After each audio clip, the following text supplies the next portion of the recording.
Lezike izindaba ze1KZNTV ifundelo samukeliso kaNgqulunga ngikubingelele mbukeli asikubhekeleke ihamba phambili osukwini namhlanje. Abazali bavale isikole eMgungundlovu, Ubuvele Ubusemanzini Umndeni Wabashone engozini kanti lihlehlile lephoyisa elibanjwe namakhadi. Njengoba sekusele izithuko eziyisikhombisa ngaphambi kokuqala kwezivinyo zokuphela konyaka zikamatikuletsheni kuleli isikole samabanga aphezulu sithi ke sinovalo ngokungabikho kwamanzi nogesi. Namuhla abazali bavaleke isango kwaphazamiseka ukufunda nokufundisa bekhala ke ngokuthi abafundi babhekene nobunzima. Laba bathi ke kusukela ngenyanga kaNcwaba isikole savalelwa amanzi sisola ngokwekweleta izizombulu zemali. Baveze ukuthi ke ingqalasinda isikole indala amapayipi ayavuza kepha ke awalungiswa.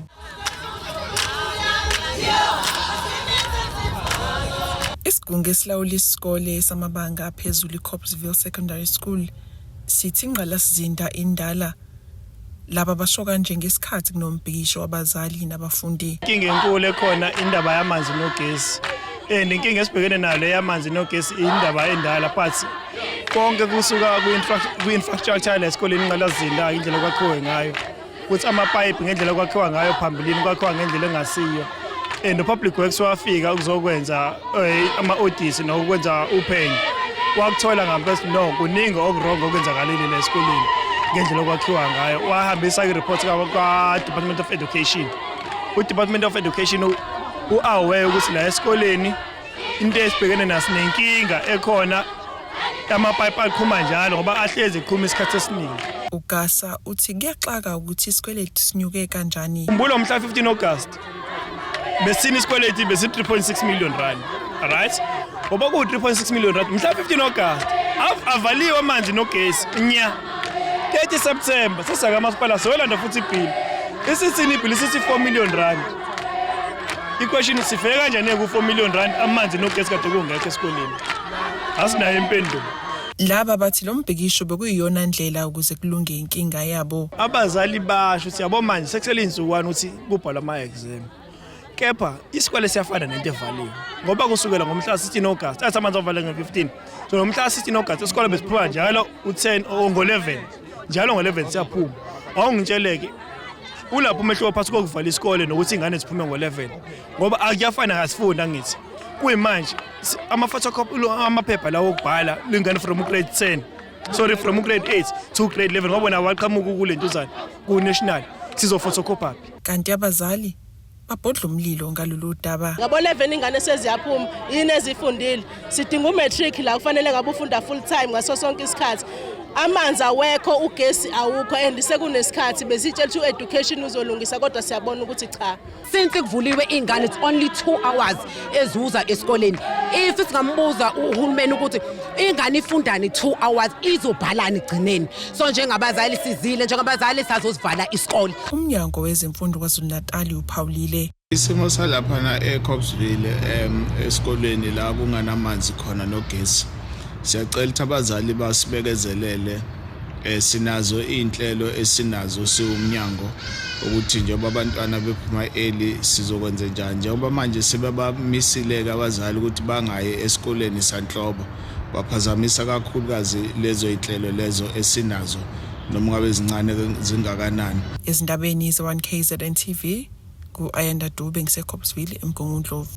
Ungqongqoshe umnyango wezokuthutha esifundazweni kwaZulu-Natal uSiboniso Duma uhambeleke eminye imindeni ezisulu zengozi eyadlula nemphefumulo yabayishakalombili eyayibandakanya imoto encane kanye neloli eyenzeke ngolesihlanu ekuseni ngasemandeni. uDuma ke uthi bazosebenzisana nemindeni ukuyelekelela ukufihla amalungu ayo ngesizotha. Ungqongqoshe wezokuthutha esifundazweni kwaZulu-Natal uSiboniso Duma uhambeleke imindeni wabanye abantwana abashone engozini yemoto ehlanganisa ke imoto encane kanye neloli eyenzeke ngolesihlanu ekuseni ngasemandeni. Le ngozi ke yadlula nemphefumulo yabayishakalombili. uDuma ubonge ukubambisana nezinhlaka ezahlukene ukusiza ke imindeni ngalesikhathi esinzima ebhekene naso. Usuku olunzima ke esikulona ke namhlanje nasihambele umuzi wakaNcwane abadlule ingane ezu3 emhlabeni. Kubalekile ukuthi sobaduduza sisebenzisana kakhulu nabafundisi nobuholi bazo zonke nje inhlelo. Sifike emndenini sakhuleka safika sacela ubaba uNkulunkulu ukuthi umndeni akawuqinise. Department yaka transport yakade yakhele kona ukuthi uma kwenzekile kwabakhona ingozi sibacabangele labo bantu ukuthi usizi labo akubo usizi lwethu. Sivumelene ke siwumndeni ke namhlanje ukuthi cha sosebenzisana nje kuyisho memorial service nasodabeni ke lomngcwabo oqondene sikhuluma namakhansela endawo ukuthi siyoke siwabize wonke ama stakeholders ukuhlala phansi ukuze sesilungise isimo. Lemndeni yonke ewu8 uhlelo nosiko impilo solandela konke ukuze bakwazi ukuthi bafihle kahle. Kwamanje asifisi ukuthi kwenziwe lutho oluhlelo ngenzeka lihlumeze lemndeni. Siyafisa ukuthi sinake sithande ukuze kuqhubeke zonke izinto kahle uNkulunkulu ababhandishe ibhandela kamoya. Kanti ke babuye bahambela no driver weloli okumanje kusathola ukwelashwa esibhedlela eSerechards Bay. Sibonile ke ubaba uNdaba besihamba nonkosikazi wakhe simhlela uhlelo ukuthi nakhona afike siyombona nje senza ubuntu simthande esibhedlela ayisimfike ekahle uyabonga ukuthi simvakashele kodwa akukho into enkulu ayikhumbulayo uthi nje into ayicabanga ukuthi uyabonga ukuthi umphefumulo wakhe uyaphila njengamanje siyoqhubeka ke simnakekele. uDuma ube senxumusa umphakathi ukuba njengoba sekusondeleke isikhathi sokuphela konyaka baqikelele ukuthi ke baphephile nokuthi kubalandela imithetho ukuze ke kungaphi noma kunciphe izingozi zemgwaqo. Siyafisa ukuthi avoid ingozi zika December.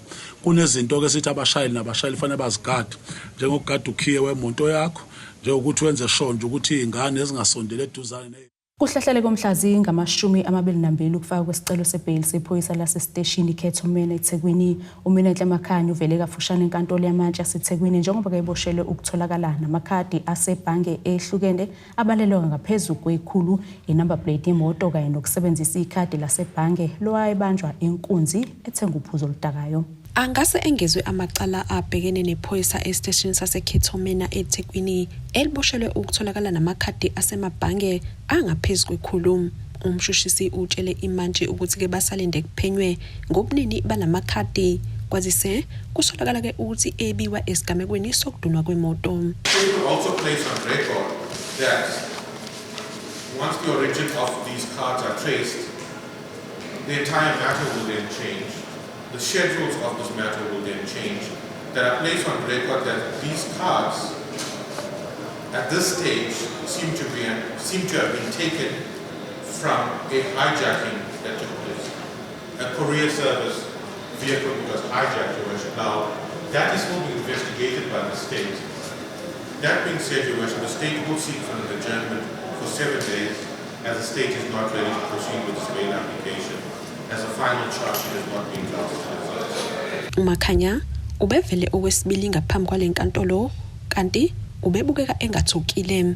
Amalungu omndeni wakhe abekhona enkantolo kanti ezwakale emtshela ukuthi ke aqine isibindi. Kubikwa ukuthi ke waboshwa ngemuva kokuthenga utshwala ngekhadi lowesifazane wayephucwa imoto yisigebengu nokwaholela ke edlulene emhlabeni kwendodakazi yakhe ngesikhathi igayiswa imoto isigebengu seyibaleka kwathe yabe icashe ngemuva kwayo. Ummeli wakhe utshele lenkantolo ukuthi ke bona kade bakulungela ukufaka isicelo sebail. Which is at least this coming Friday, if it is suitable to the state. Because the state has already applied for another agreement which was done in So this is our view that we should be reasonable to postpone until Friday at least duration.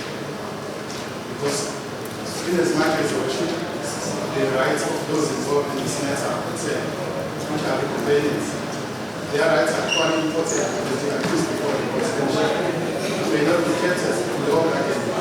You have to be in custody. This is my ngokwedlule ummeli wamcelela umsolwa ukuba ke agcinwe ezitokisini zesiteshi samaphoyisa iBelay ngenxa ke yezintsongo nokwesatshiswa kepha imantshi yanqoma ke ukuba aqonwe ejele laseWestville. Icala lihlehliselwe iviki elizayo. Indabeni ze1KZNTV kubika uNtomkhona Mvubu eThekwini. Asithi hulu kuqedolo sibesiqhubeka futhi nazo indaba zethu.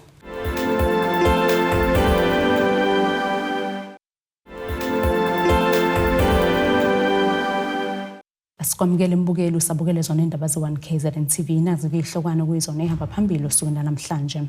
Abazali bavale isikole eMgungundlovu. Ubuvele usemanzini umndeni wabashone engozini kanti lihlehlile lephoyisa elibanjwe namakhadi.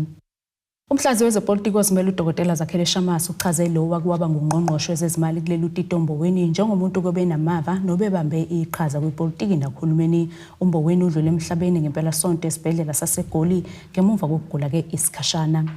uTitomboweni udlule emhlabeni nomnyaka u65 ubudala esibhedlela saseGoli ngemuva kokugula kwesikhathi esincane.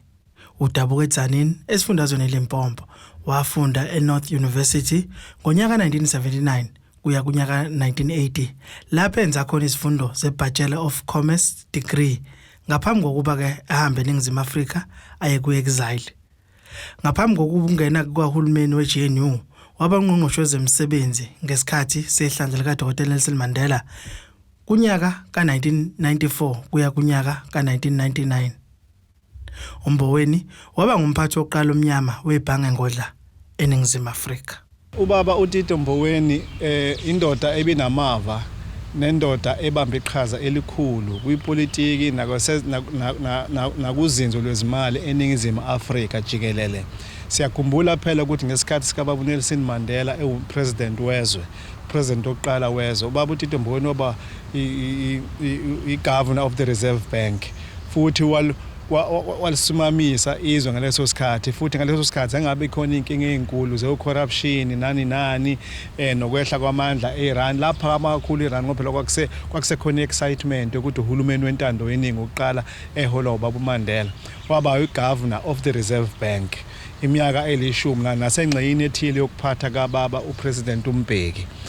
Kuthe noma sekuphetheke ubaba upresident uRamaphosa nayo waseba Minister of Finance. Ushamase uthi Umboweni ngamava akhe walibambe iqhaza ukusimamisa izwe kwezomnotho.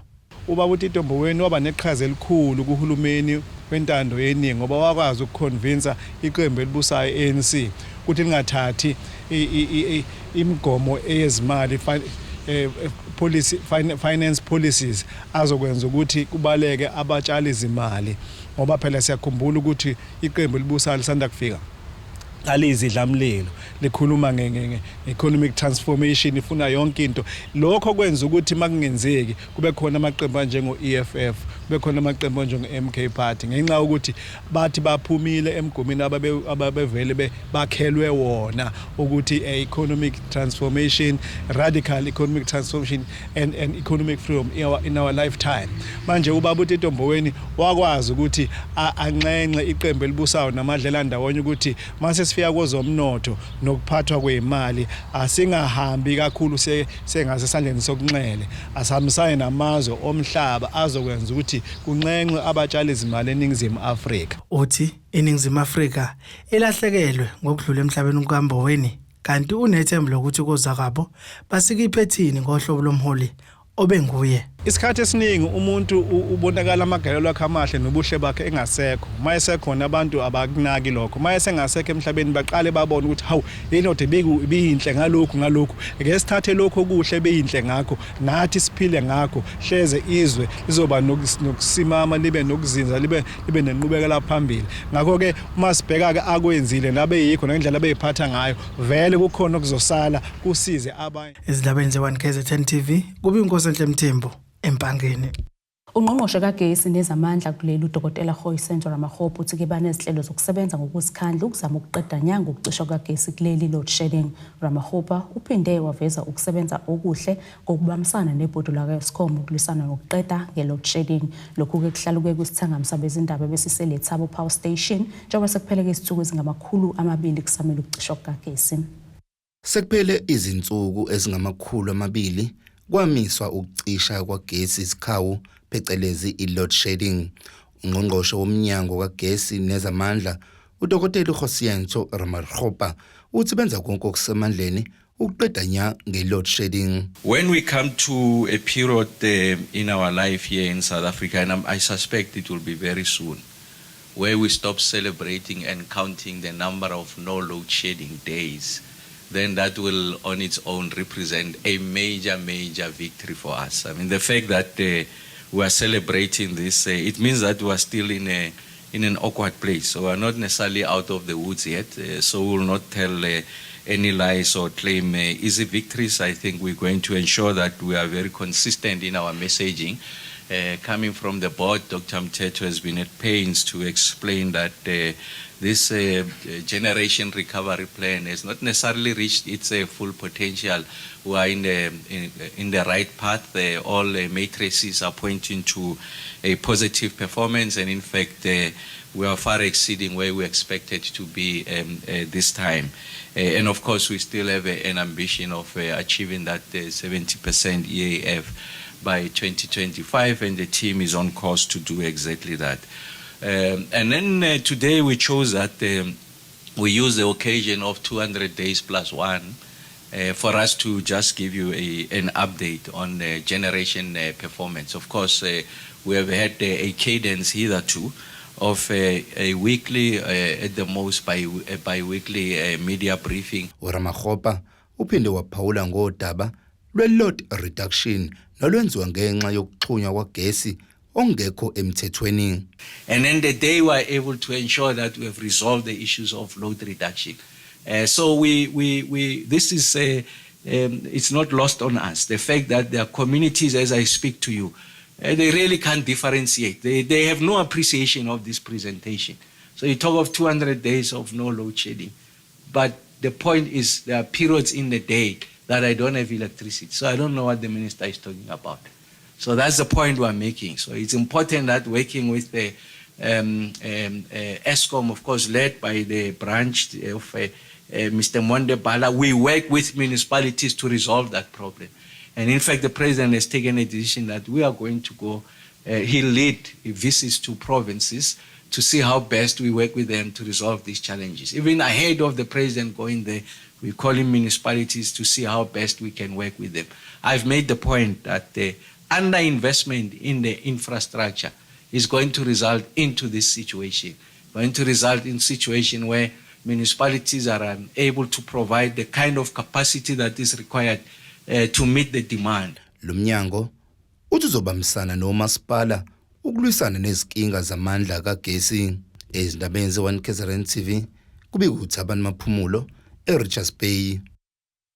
Usomabhizinisi wendawo eSayidi usicelo Namile ubuyiseleke emphakathini ngokusiza Umndeni eswele, kanti ke kuphinde kwaba nomkhuleko wokukhulekela ukuthula nokuhlalisana emphakathini njengoba kubheke kumaholide okuphela konyaka. uNabile onebhizinisi eSayidi uthi lena indlela ababuyisela ngayo emphakathini izeke bebhekana nesicelo cishe mihla namalanga, kodwa ke babona ukukuhle ungakhohle emphakathi edonsa kanzima. Usomabhizinisi wendawo uthi kubalekile ukubuyisela emphakathini ukusiza imindeni edonsa kanzima. Lo somabhizinisi ozinze eSayidi ogunyaniswe eNingizimu nesifundazwe KwaZulu-Natal uthi yize bebhekana nezinselelo mihla namalanga, kodwa abakhohlwa imiphakathi edonsa kanzima. Kodwa lusuku esizoqala ngalo i-outreach programs apho siya khona ebantwini abanabo abangathatha intweni siyojonga lena le into esingakwazi ukuyenza. Sizobe singaqala ukuyenza lonto ngoba kwiminyaka nje emithathu edlulileyo besinikeza abantu i-wheelchairs, besinikezela abantu i-food parcels, siyobanika ukutya.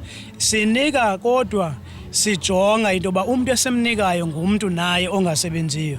Uba ekhaya apha kuthathwa ntweni sizibone njengabantu abafanele ukuthatha uxanduva enze basiyobanceda. Noba ke njengekhampani engekho nkulu kangako singakwazi ukuthatha bonke abantu njengoba kufuneka.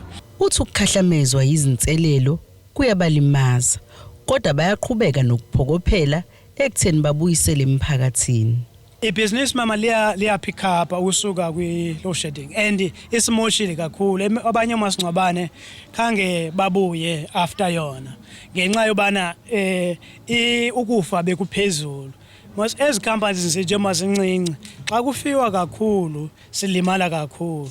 Xa abantu bephilile ixesha elide kulapho sikwazi ukuphila khona. Asifane necompanies zakudala zo1960 abone bebe kude kuthiwe bayababulala abantu ngenxa baphila ngokufa. Njengoba kuphinde kakhulekela ukuphepha nokuhlalisana emphakathini, umfundisi uDlamini uthi unxusa uNkulunkulu angenelele kubantwana babo njengoba kuyibona babonakala bephuma esandleni. Balulekileyo kuba njengoba singabantu belizwi likaThixo sincedise kwinto esiyibona kwexesha likhoyo, ngoba ixesha elikhoyo abantwana bethu abakhuli ngokungamameli imiyalelo yabantu badala. Qha ke ngokuna siyamcela uThixo uba makasincede angenelele kubantwana bethu bonke ngoba ilizwe lethu liye ecaleni ngenxa yabantu bethu abangefayo. Kodwa ke nabo abantu babesenza ngabomdimoni badlala idimoni. Qha uNkulunkulu makasincede kweli dimoni lidlala abantwana bethu. Asincedise kakhulu siyamcela asebenze phakathi kwabo. Omunye wabefundisi abebeyingxenye yalomkhuleko uncoma amagalelo kalosomabhizinisi ngokubanikelela. Ukunye ukubaleke kakhulu kunabantu laba abangenayo imilenze. Ukasincedise kakhulu lapha yasincedise kakhulu khona. Uma futhi emabandleni kukhona umuntu okubonakalayo ukuthi uswele kakhulu uyakwazi ukuyongenelela khona afika ancedise khona. Lo mbiko beniwethulelo zamando sicele wezindaba ze1KZNTV ngisesayidi. Siphinde futhi seyitolo sibe siqhubeke nazo indaba zethu.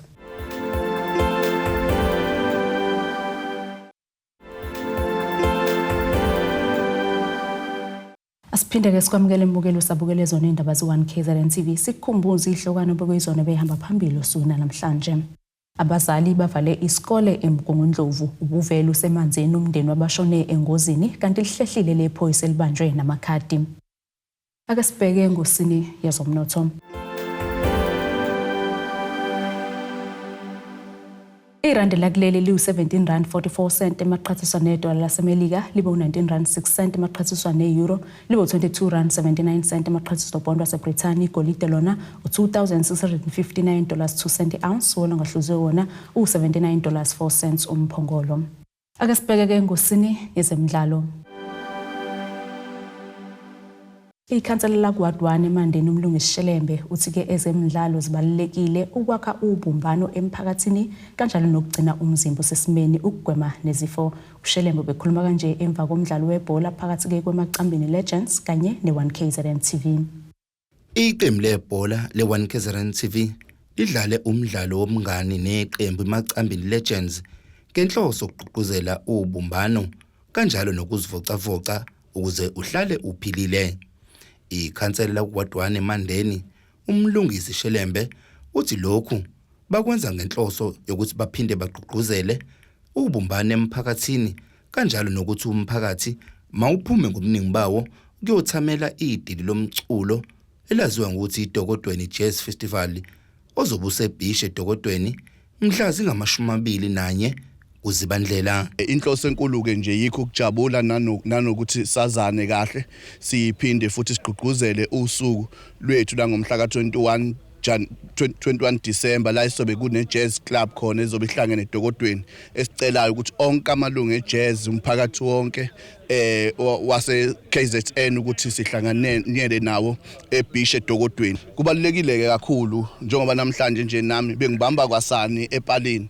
Kubaluleke kakhulu ukuthi umphakathi wakithi uhlangane kanje ukwenza ukuthi njalo kungabi ungayitholi usugxila kakhulu kwidakamizwa, ungayitholi kakhulu usuwenza izinto ezizodala ukuthi kuhlukumezeke umphakathi. Namhlanje ke kube usuku lube injabulo kakhulu esikwazileke ukuthi ke kwadlalwa amagame kwaphela kwamnandi umphakathi wonke ubukhona uzobukela amagame besinawo bajabulile bonke abantu. Siyafisa ukugqugquzela kakhulu ikakhulukazi ukuthi abantu abajime ukuze bezokwazi ukuthi imizimba yabo ihlale inempilo. Kanjalo nokapteni weqembu le1KZNTV uNkosinathi Xeko uthi lokhu kuyindlela enhle yokuhlanganyela nomphakathi kanjalo nokuzivocavoca. Siyawubonga lo mdlalo lo owenzeke namhlanje against Macambini Legends. Umdlalo bumnandi ube impumelelo sigcine sishaya akekho uwinile akekho lozile kube u2-2. Umdlalo kanjeni iyasiza ke ukuthi kwakheke iunity kwaze kwazana nabantu eGingidlovu sibisilana eGingidlovu. Amagame kanje ayasiza ukuthi umuntu ugcina umzimba wakho ukwazi ukumaintain uyilolonge kahle umzimba ube right ube fresh. Umuntu ekethi kunyazi sigazi kancane. Lo mdlalo ubudlalelwa enkundleni eGingidlovu kanti ugcina uphele ngokulingana kuba amagoli amabili ngapha nangapha. Ezindabeni ze1KZNTV kubika uThabani Maphumulo eGingidlovu. Nasike isimo sezulu esikalendeleka.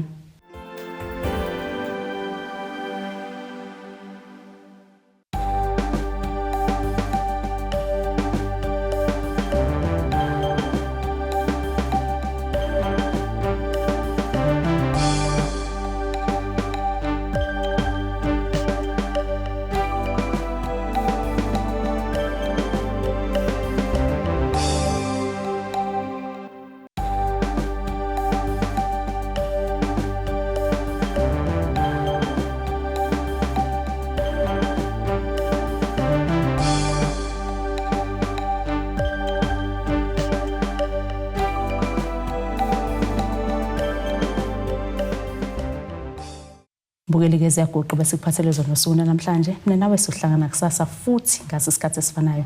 Nisale kahle. Abethuli bethu bezindaba baxhaswe iThulis Bayview Bridal. Ungabashayela kulezi zinombolo ezivelile.